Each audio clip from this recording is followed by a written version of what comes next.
Richard, Hey, how you doing, man? Keith. What's Good, up, buddy? Everything's good, man. You just fresh out of Mexico. Fresh out of Mexico. Good. That's right. And that's the title of my new album, which I'm hoping you'll all will buy. We'll have a little bit of that in the show notes. Will we? Okay, I didn't know about this. Yeah. We're promoting your other endeavors. That's right. Yeah, I've got a whole rap thing going in Mexico. It's Oh, sweet. Kind of like the white-haired white snake of Mexico. I love it. I love it. Now, you make quite a few trips down to Mexico. What is it about Mexico you enjoy? A lot of things I love about Mexico, especially this trip. I had an experience that I hadn't had before, which was the pre-Spanish invasion Mexico. So I went to Oaxaca, which was probably first seen by the Spanish in 1521.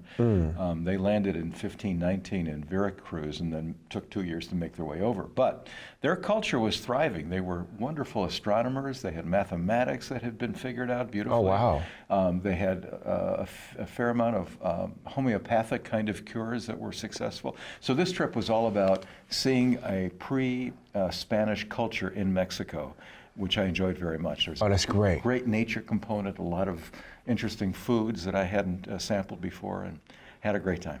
Man, that's so fantastic. Now, you were coming over being ill. Yeah, I had pneumonia for a good while, and that's why I can't do spin class, along with my laziness and poor attitude. Okay, yeah, but that's secondary. Yeah. That's right. And we can overcome that. We're going to give you some skills on how to do that.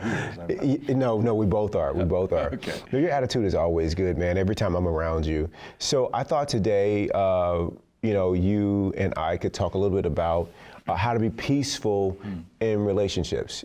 I'm no expert on it, but maybe you are. Oh, man. I think we could just stop right now and take listener calls. That's right. How to be peaceful in relationships. Well, I'm sure a lot of viewers really, this would be a wonderful thing if we had like 10 people here that we could go around the room and talk about, because I think relationships are probably the source of our greatest joy and also some of our most humbling experiences and also some, unfortunately, monster obstacles as well. Absolutely. What do you make of it? If you were to start with the idea of putting together like a decision tree of what to do when this happens, what to do when that happens, if you were to start with what the goal is of a relationship, what would you say it is?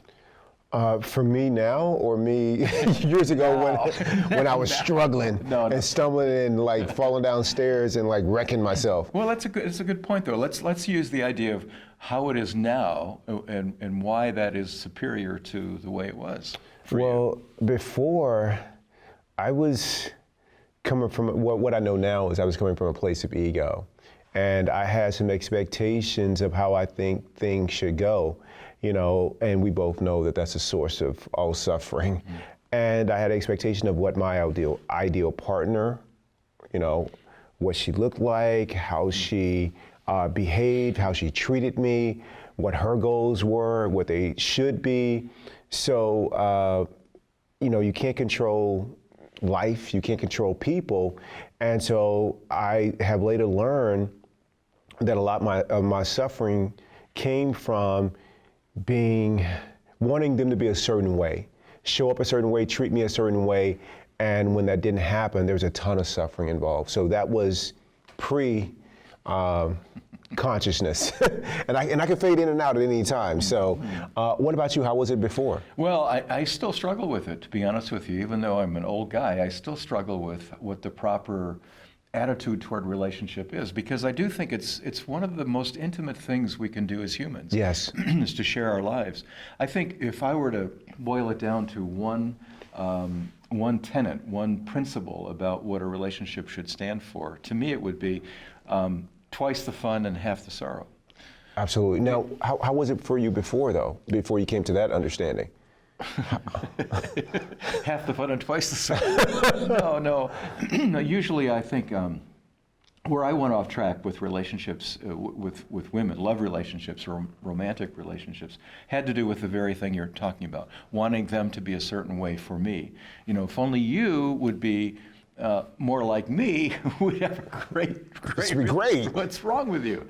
So once I realized that so many things that I screwed up in life had to do with me wanting things for me or wanting things to be a certain way, so that I could shine, or I could be a hero, or I could be macho, or whatever. So the desire to be something that the other person would reflect back to me that I was cool and great was the problem. Once I took that away, it helped. And I'll tell you what else really helped me was trying to be more other-oriented, like I am with my son. Yes. With a female, instead of thinking of. I love that. Instead of looking at her as, oh no, you can't do it that way. Try to relate to her like I would relate to my boy, finding him doing things right, finding him doing things that are great, that were fulfilling for him, and try to play with him a little bit on his turf. Like, why? Hey, that's pretty cool. Why'd you come up with that idea? And with a woman, like, well, I never thought of that. Well, maybe we should do that. Let's give that a whirl. When I took the brakes off of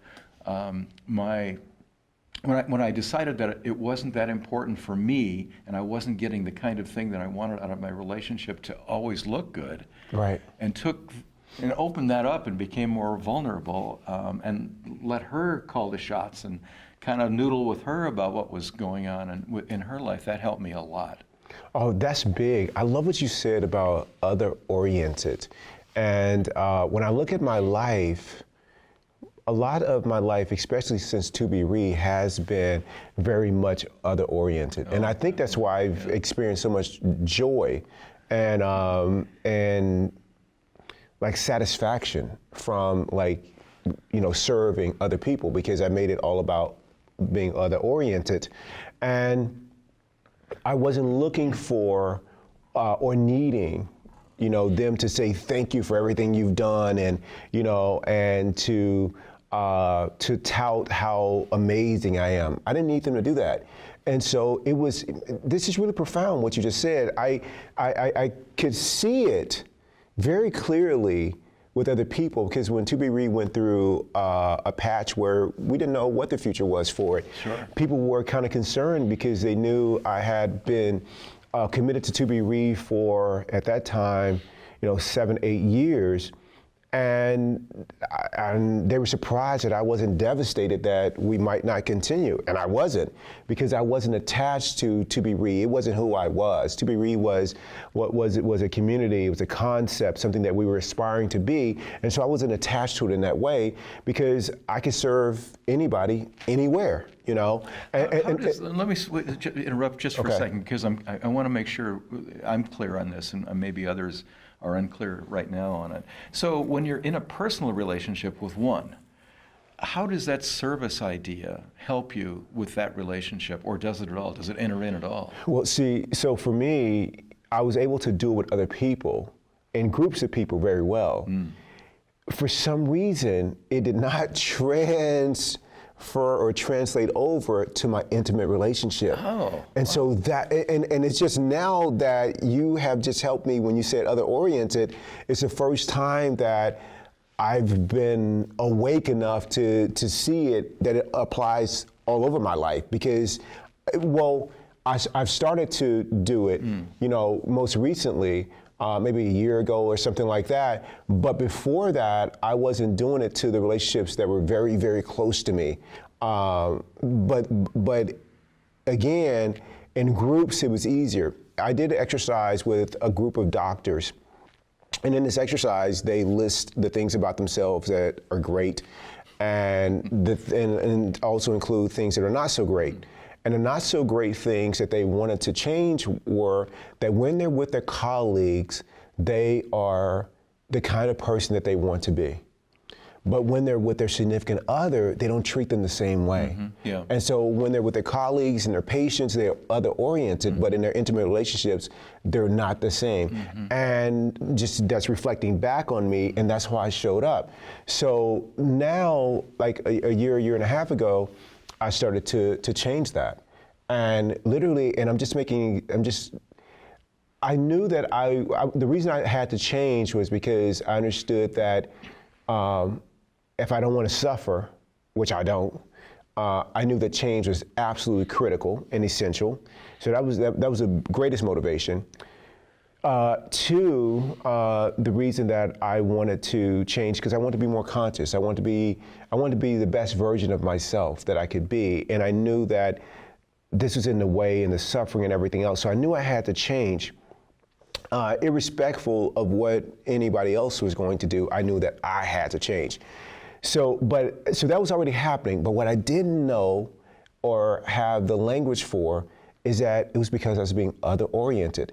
And I kept seeing, like in my real life, outside of a relationship, and I'm working with groups of people, I can totally see that everything that shows up, it's just something to not get upset about, but I can figure this out. I can make it work. We get to a venue as a group and the doors are locked. Oh, no problem. We'll work outside. We'll do the workout outside. Or something else would happen. So and so forgot this. Okay, we'll figure it out. I may not be happy about it, but we'll figure it out. Soon the peacefulness came to matter. Whatever happened, it's all good, and you've helped me with that. But into intimate relationship, when something didn't go the way that I had hoped it for, planned for, expected, life stopped. Like there was no space for a different possibility. Yeah. Like we showed up somewhere and it was locked out. It was like, life is over, and I'm trying to point blame at you, that's it. But I couldn't make, only until you said it, is because I started to see the peacefulness has come in respect to groups and how people show up or don't show up or how the situation may be. The peacefulness came when I saw every instance that my ego would say is awful or undesirable. I started to see all of those instances as opportunities for the practice, to accept, to be peaceful, to see the good in it. Like all those things happen. But that did not translate into my personal relationships. So now, when it did, just like that, just like magic, it was, the peacefulness came, and I started to see anything that the other person did or didn't do, I accepted it. Well, that's an interesting evolution. The idea that you can have a group and be totally peaceful about whatever happens in the group, no matter what obstacle shows, and also feel like it's not a reflection on you when something bad happens, that's a wonderful place to be. Right. And translating that into the idea that when you have a romantic partner, that she or he is entitled to that same kind of respect and honor and other-orientedness is what makes you, again, peaceful. Totally. I think one other thing that's important in this, and that is that one of the things that we all stumble on is this notion of trying to control things in such a way that we look good.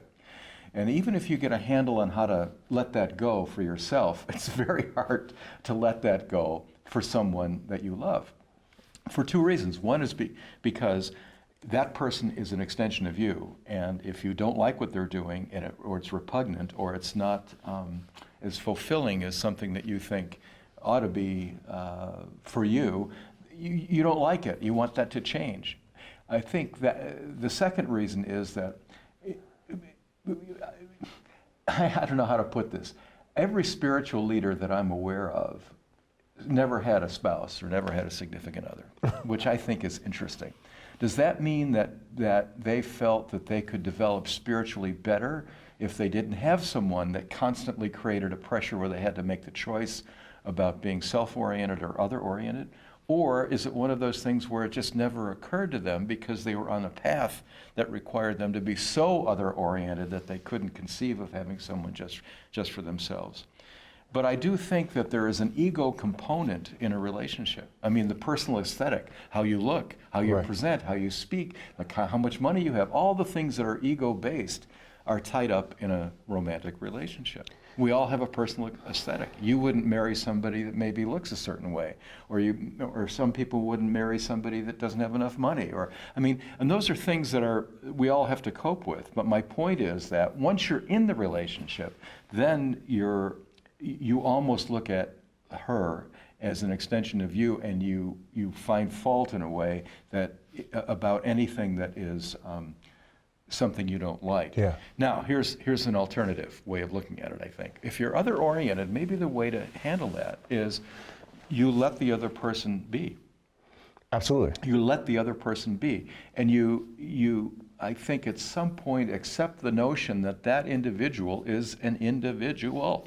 Absolutely. And so if you take that Venn diagram and you have the two circles, right, and this is you and this is her, and there's an overlap where you guys are a couple, and then there's a large part that isn't a couple. How big a couple, how big an overlap you want and how much of an individual you want to be has to be worked out by the couple. But I think in that area where that other person is experiencing life on her own level, that's totally their business. Absolutely. You know, what's been helpful for me is right along what you said. I gave up the need to improve them.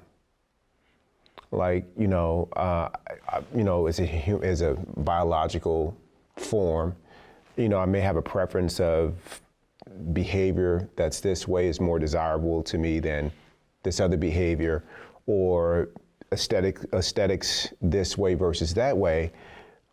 But, you know, so I may come in with that, or I may have that preference. Like you prefer cold soup or hot soup? I prefer hot soup. You know, so, but I'm not attached to it if they say there's no hot soup. I'll eat the cold. So.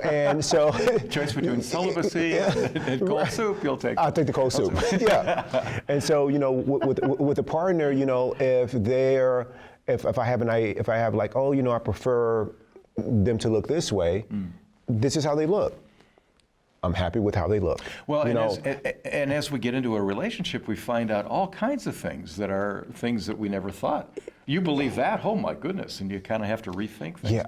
But if you don't go there in the first place and just say, "I love this person for whatever reason," it's got the it factor. Totally. I can't tell what it is. Totally. I can't give you a list of it. I just love this person. And once you love, and you're willing to be vulnerable and let it go, then it just changes, man.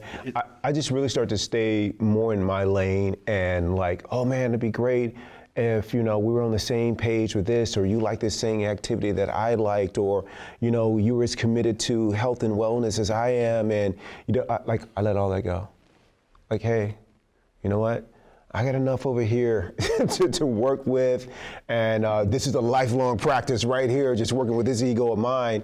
And I just gave up the need to improve another human being.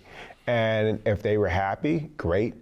If they were unhappy and they were choosing not to do anything about it, you know, from my vantage point, that was cool too. You know, I just became completely aligned with acceptance of wherever that person was, and my peacefulness was not dependent on what they did or didn't do. I think if love is true, and what we're talking about is a kind of love that is, well, it's a romantic love and it's an intimate love, but love in general is a forgiveness of self and others. It's a total immersion in the other and the couple, and not necessarily you. Maybe you're in third place. Yeah, and it's free of the clinging kind of behavior and ego activity that people confuse with love. That's not love. I mean, how can you be loving one moment and the next moment I hate this person? Yeah, it's not love. I think the other issue, along with that, it's not really a hate issue. It's the one issue that really troubles me is the control issue. The idea that one spouse or one partner feels the right to now subjugate the other person to their will, and usually it's the man telling the woman, this is how things are going to work. Right. On the other hand, there's something in the woman who's in that kind of a relationship that she needs to look at to think, well, why do I need somebody to tell me how to behave? Right. I mean, this is a big topic, but there's a lot of unhealthy relationships where somebody has a need that's unhealthy that's being fulfilled by someone else who also has an unhealthy need that's being fulfilled. For example, the classic, and I was in one like this, is a codependent, narcissist relationship. That's what I had. Yeah, so the narcissist is really, you can't do this, you can't do that, I'm the greatest. You need to be this way. You need all the rules. And then the codependent person thinking, oh man, I really, I don't want to lose what I got here. I'll do better. I'll try to make this work. You get into that kind of dynamic, and it's a dead end. It's nothing about love. It's manipulation. No, it's not, man. I think for me, the peace, like I said, came when I required nothing of the other person. Yeah, that's the ticket. I required nothing of them. Okay, you don't want to do this? Cool. You want to do that? That's fine. And how I was going to show up was my path. How they showed up was their path. And that really made a big difference with me. The one spiritual teacher I do know who is in a relationship is Eckhart Tolle. And his significant other is Kim. And she's done some speaking and some things like that too. And she was trying to help this, she was providing some words to one of the audience members at a retreat that they were doing.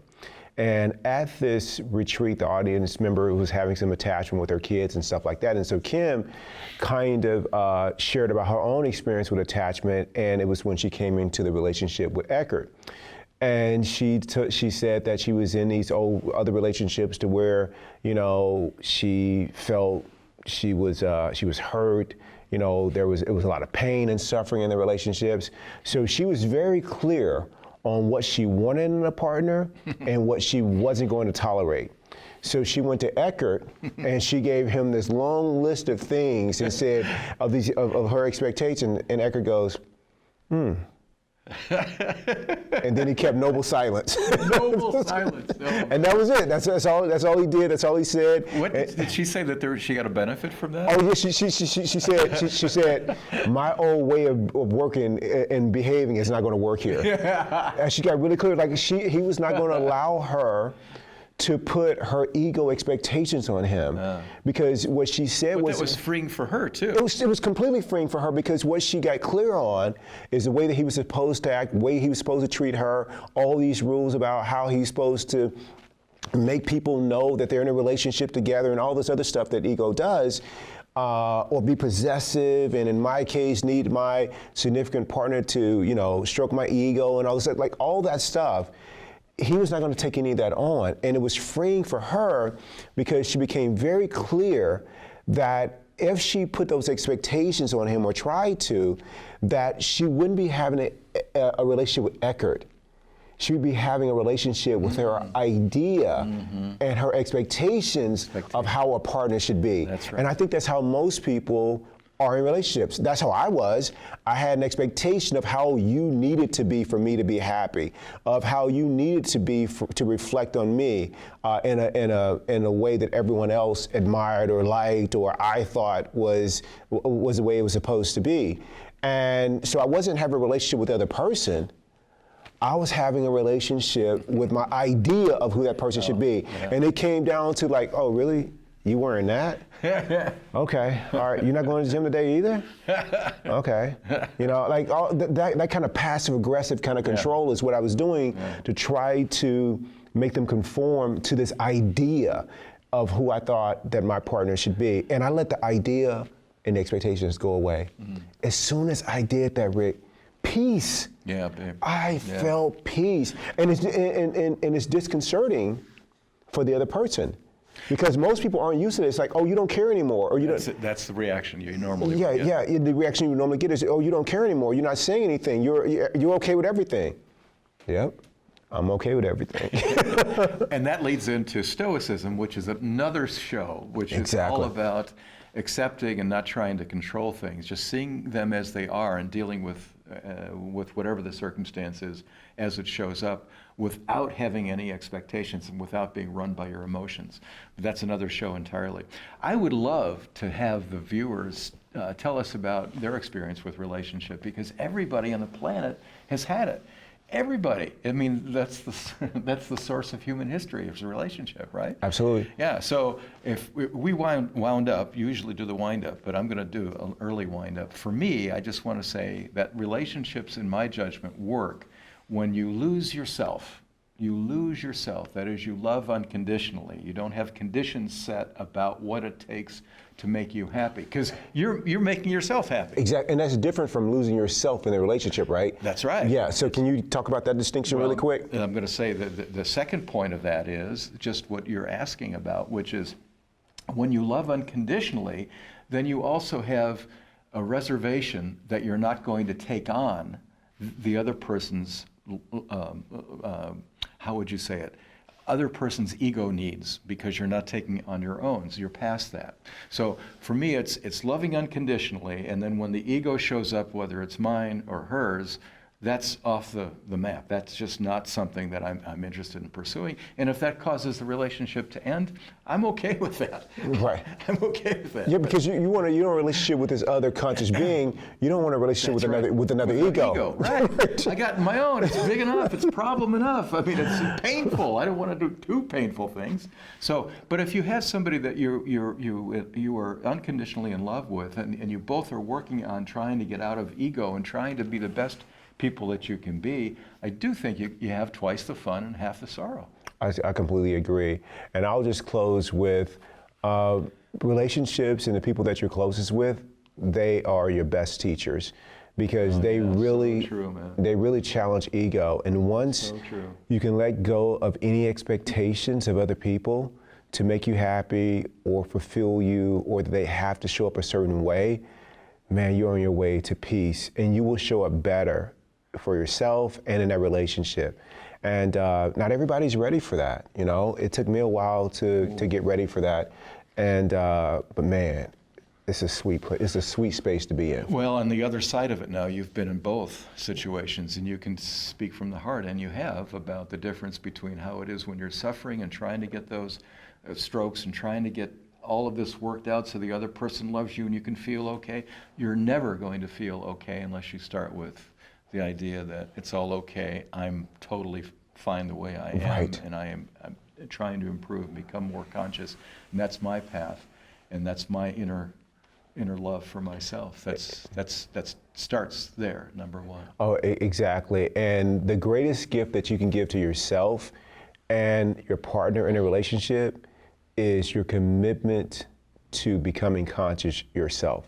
Because that's really the only thing That's all you you got. control. That's all you got, You don't control, when you were born, what gender you were born into, who your parents are, where you were born, even falling in love. You don't control any of those things, but we think we control everything. And so you certainly don't control another human being. And so once you can just make your primary only focus is being conscious in this moment, and that's the only thing I'm concerned with, is that everything else works out. Being the best person that you can possibly be with the tools that you have in the circumstances that you're in. And I would also argue that the circumstances really don't determine who you are. They reveal who you are. Love it. Rick, thanks for a great show, my friend. I love you, my I love man. you too, man. Thank you.